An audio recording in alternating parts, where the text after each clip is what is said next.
Allô tout le monde, aujourd'hui on vous parle de voyager avec des chiens en VR.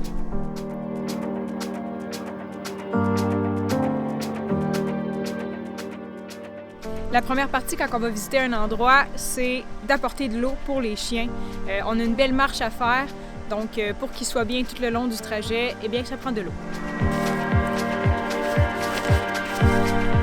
Dans mon sac, il y a un bol d'eau, une bouteille d'eau, des sacs à besoin. Besoin numéro 2. Et puis, c'est pas mal ça. On est prêt pour aller marcher.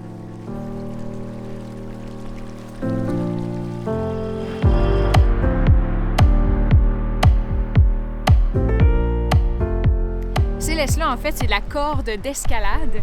Dans le fond, l'employé chez MEC nous a confectionné des nœuds. C'est des nœuds d'escalade, c'est des vrais. Sauf que nous, on les utilise pas pour nous, on va les utiliser juste pour les chiens en tant que laisse. On a acheté des cordes de 3 mètres qui forment la laisse pour le chien avec 2 mousquetons chaque, donc un qui s'attache au chien et l'autre à nous.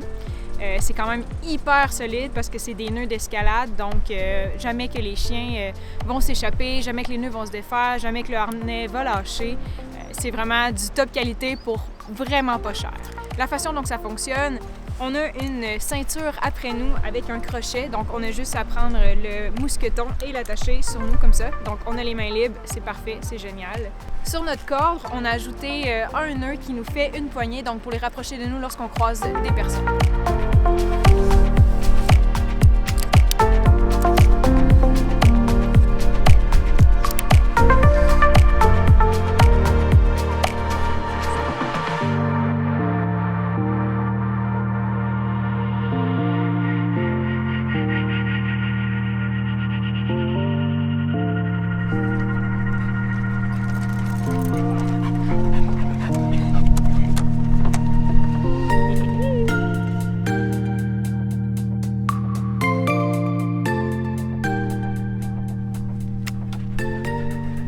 C'est drôle avec nos chiens, d'habitude, on a juste à dire « Veux-tu de l'eau? » Puis ils sont genre « Oui! » avec leur visage et leur langue qui veulent tout dire. On a opté pour un plat d'eau rétractable. Je pense que eux qui voyagent comme nous savent que ça existe. Donc ça prend très peu de place. On aime ça.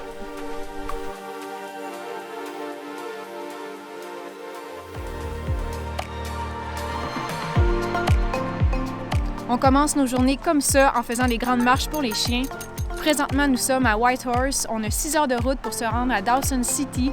C'est certain qu'on va faire des arrêts en cours de route pour se dégourdir, pour dégourdir les pattes des chiens, faire des besoins et tout. Donc, c'est comme ça qu'on débute nos journées.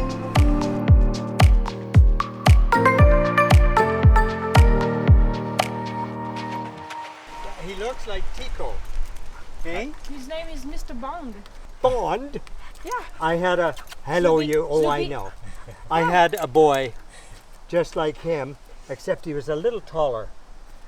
And, Taller than him? yeah, little tall, very unusual for a pug to be that. Yeah, this one is also tall and slim. He is tall for Yeah. and slim. Yes. Oh, Monsieur Bond. Bond. Tiens, Monsieur Bond. Gold.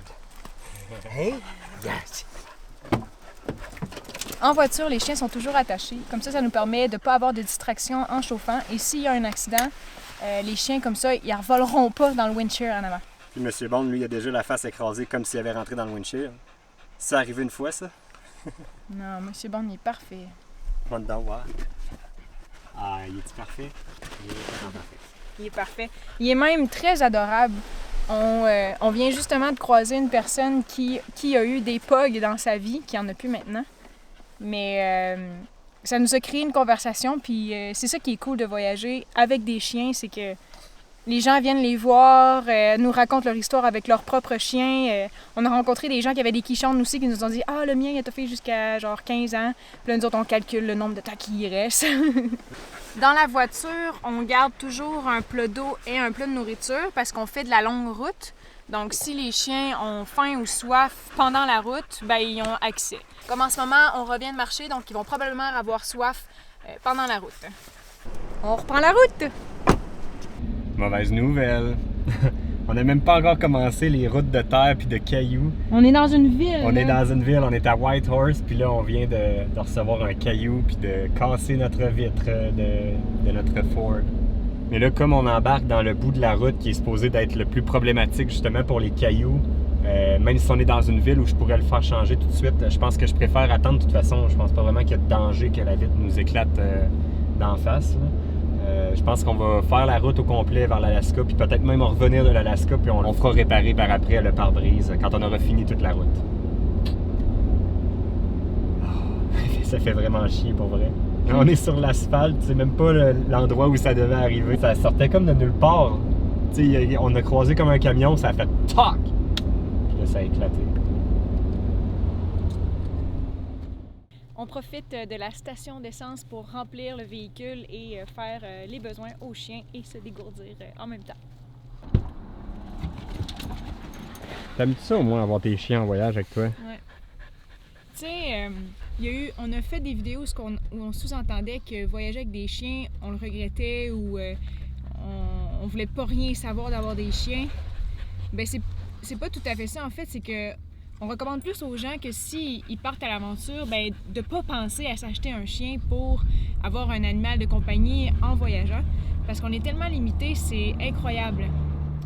Le bon côté à avoir des chiens avec nous en voyageant, c'est que justement, ça nous force à sortir, à aller visiter des endroits, à aller prendre des marches avec eux. Grâce à eux, on découvre puis on prend du temps, on prend de l'air, parce que si nous connaissant, moi puis Al, on travaillerait sans cesse. On serait toujours enfermés dans la roulotte, alors qu'avec eux, ben beau temps, mauvais temps, on sort de la roulotte, on marche avec eux, parce que s'il fait pas beau puis on va pas marcher avec eux, c'est nous qui allons le regretter, parce que eux vont être des vrais détestables. Ça fait quelques jours qu'on vous dit que les routes sont super belles en direction de l'Alaska, mais là, depuis quelques minutes, on a commencé à aller dans des routes un petit peu plus rough, des routes de terre tapées. Quand ils sont en asphalte, il y a beaucoup de trous puis d'endroits, ils marquent avec un petit drapeau sur le bord de la route pour nous indiquer qu'il y a une bosse ou qu'il y a un gros trou, mais il y en a de plus en plus, puis ça s'en vient de plus en plus difficile, ça fait qu'on roule beaucoup plus lentement qu'à l'habitude, mais ça va bien quand même à date. Avec toutes les bosses qu'on a pognées, tout a tombé dans la roulotte. Même les armoires que d'habitude, ils ouvrent jamais. Le fan Dyson, y a-tu tombé aussi? Tout! Shit. Même dans la salle de bain.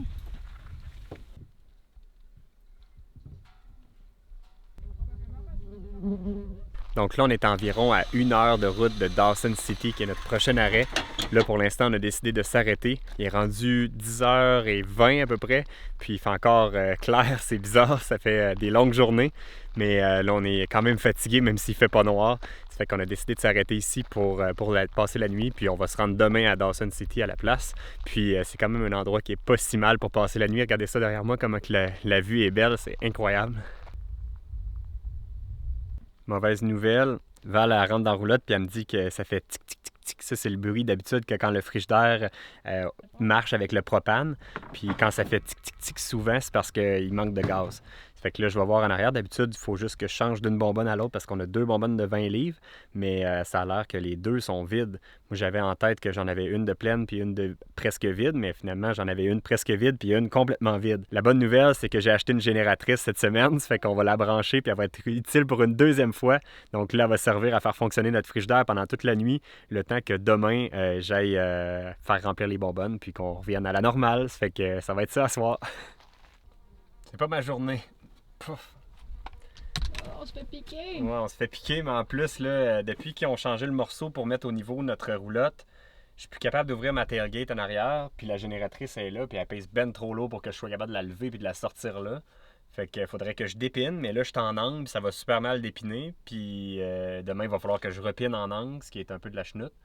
Fait que on va essayer de trouver une solution. Monte donc, on va voir. Impossible. Ça passe pas. Bon, là, pour dépiner, il faut que je remonte mes pattes que j'avais mis juste temporaire pour solidifier la roulotte parce que là, il faut que je la rejack de n'avant. Ça fait que faut tout refaire du début, dans le fond. C'est vraiment pas l'idéal de dépiner en angle parce que les barres de torsion crochent un peu. Ça fait que ça va être très dur de défaire mes barres de torsion puis de les remettre. Mais en fait, ça va être plus facile je vais être capable de me reparquer droit demain quand je vais me reculer. Mais là, pour les défaire, ça risque d'être un beau projet. Mon tour que ça me donne du lousse, mais hey boy, c'est comment qu'elle est raide. Ça va-tu exploser, là? Safe!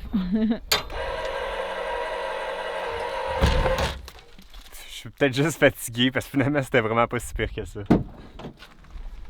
Tu as vu que c'est une bonne affaire que la tailgate elle se défasse parce qu'elle est lourde. Comme une neuve. C'est ça le gag. Bon, faut que je fasse deux choses. Il faut que j'aille mettre le breaker à on, puis il faut que j'aille mettre le frigidaire sur le AC et non sur le gaz.